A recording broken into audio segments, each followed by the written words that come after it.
Let's continue talking about the effect of collision theory and how that will predict the rate of reaction and how that works in terms of the rate of reaction.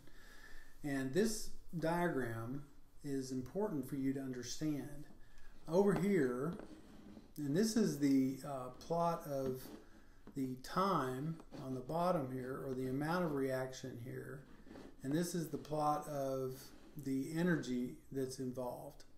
And so the higher up on the y-axis that you go, the more energy that's being put into the reaction, and the farther you go this way, the more the reaction is proceeding in a forward direction toward the products. Okay, so you start here with two reactants, A plus B, at a ground state, okay? And so that's what this represents. When all things are done, you end up with products, C plus D, at a different ground state. Now, the state between the ground state for A plus B reactants and the ground state for C plus D, the products, is called the transition state, which is up here. And the transition state is also known as the activated complex, and it is the arrangement of these atoms in such a way that a reaction can take place. Okay? So now the energy that's required to get from these two molecules at ground state to the activated complex is called the activation energy and is represented by EA. So this is the minimum energy necessary to produce the required collisions to form the transition state, which is necessary to form the products. And there's an equation that can actually be used to relate this activation energy to the rate constant that we've already been talking about. And this equation is right here. The rate constant is equal to a frequency factor, which is based on the concentrations of the reactants times the energy, activation energy, divided by the gas constant times the time, and this is the natural exponent. So it's the natural exponent of that. It's the opposite of the natural log. So it's the exponential of those three factors. And so this is known as another way to calculate the Arrhenius equation and find this energy. Now, just as an aside, the difference between the ground state of the product reactants and the ground state of the products is the delta H, or the enthalpy. And if it's lower, then this is an exothermic reaction and it produces energy.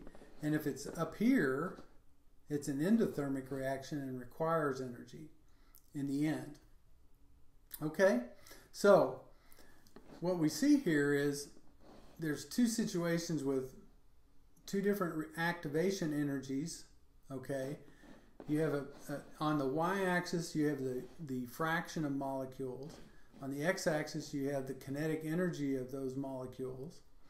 And as with all those diagrams that we've shown before, it's a distribution of kinetic energies where more molecules are at this energy level, and as you go down here, less and less molecules have that energy.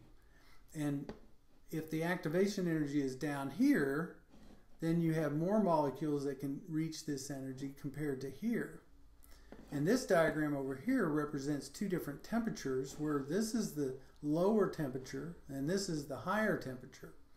So with A, as you decrease the activation energy necessary, the number of molecules that can reach that energy is going to increase. And that means that it's easier to reach the activation energy if the activation energy is lower. On the temperature side, at the higher temperature, you also see that more molecules will reach a specific activation energy at any given temperature.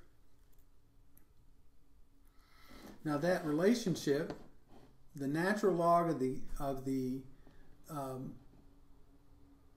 rate constant, is equal to the activation energy divided by the gas constant times 1 over whatever temperature plus 1 over, or the natural log of the concentration of the reactant. Now, the purpose of this graph is to show you the effect of a catalyst. And a catalyst, first thing I'll show you is it has no effect on the ground state, okay? The ground state of the reactants are the same in a catalyzed reaction as with an uncatalyzed reaction. The ground state of the product is the same, and the amount of endothermic or exothermic reaction that occurs is the same. It's unaffected by the catalyst.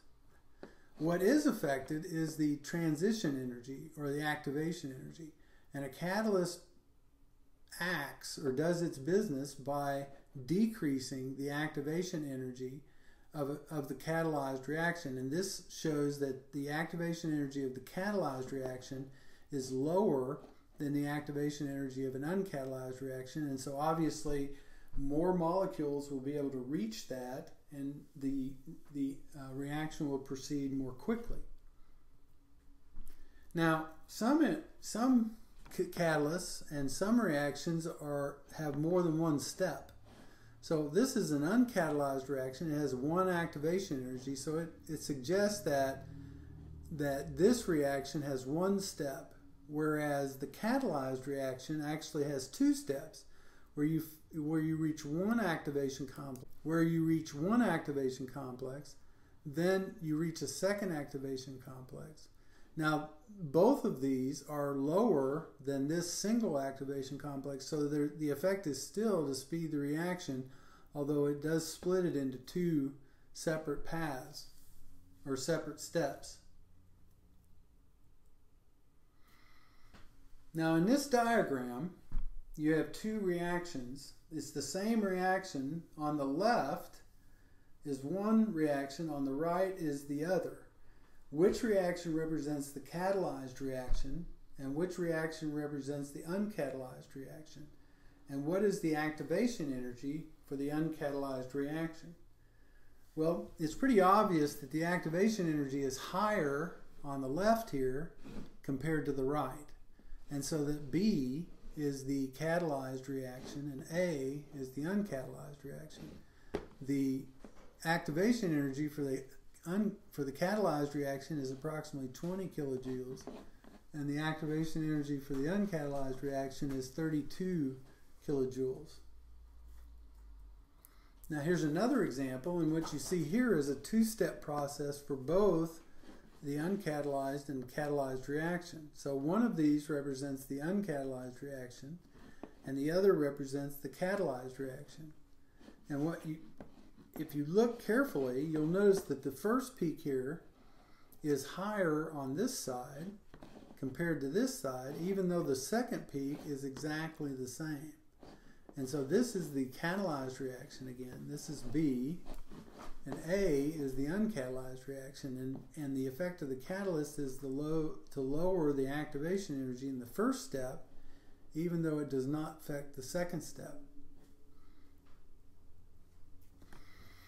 Now this is an example of what is called a heterogeneous catalyst.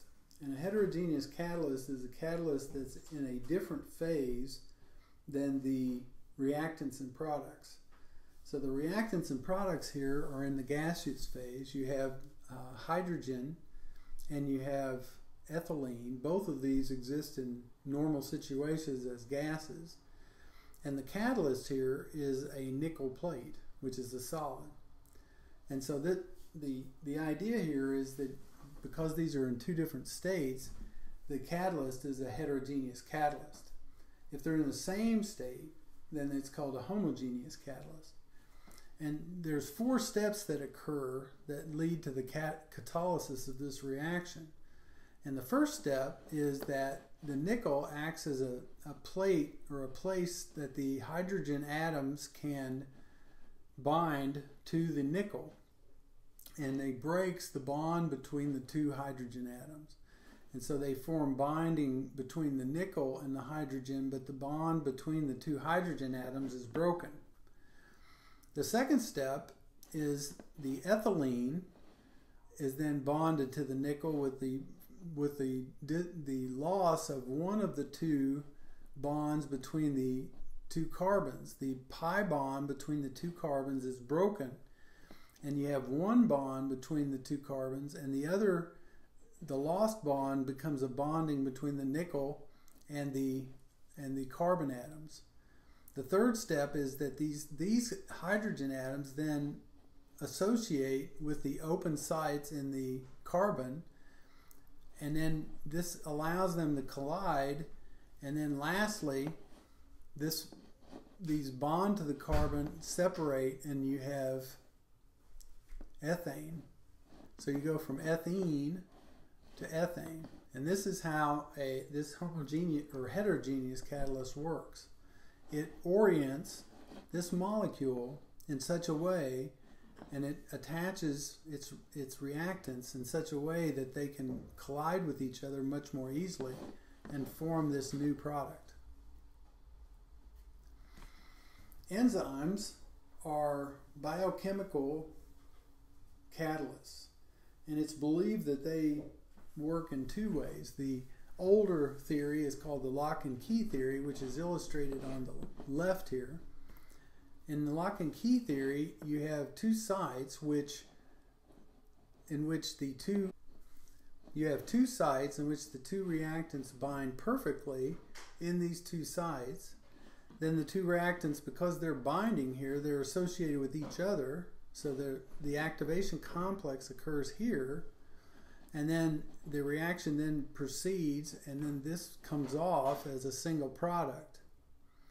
Now the second, more recent model is called the induced fit model, which states that these binding sites are a little bit more flexible and can change shape somewhat to allow for this binding to occur, and once it occurs, the same thing then happens.